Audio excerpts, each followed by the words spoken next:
নমস্কার। শুভ স্বাধীনতা দিবসে সকল স্বাধীনতা সংগ্রামীদের আমার সশ্রদ্ধ প্রণাম জানিয়ে আজ আমার পরিবেশনায় কবি দেবেশ ঠাকুরের লেখা কবিতা আমার দেশ। আমার দেশকে ভালোবাসি আমি, ভালোবাসি জননীকে, স্বদেশের মাঝে জননীকে তাই খুঁজে পাই দিকে দিকে। আমার মুখের বুকের যে কথা তারই নাম স্বাধীনতা। কৃষ্ণচূড়ায় ফুল ফুটিয়েছে অপরাজিতার লতা।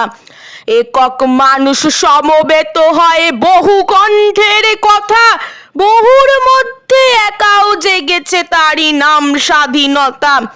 অনেক প্রাণের অনেক ত্যাগের কারাবন্দির ব্যথা, অনেক পাজরে আগুন জ্বালিয়ে পেয়েছি যে স্বাধীনতা।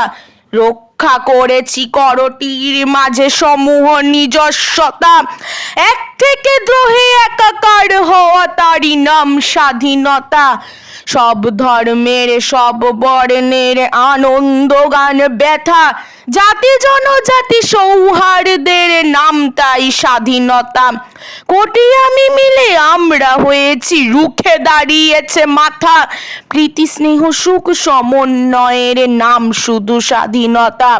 ভাষা নেয়া জানে সুজনে স্বজনে বৃক্ষ গুল্মলতা, হুল বড়দিনে নানকে বুদ্ধে শুদ্ধ এ স্বাধীনতা।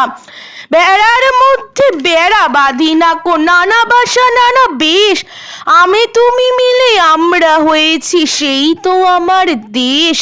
নমস্কার।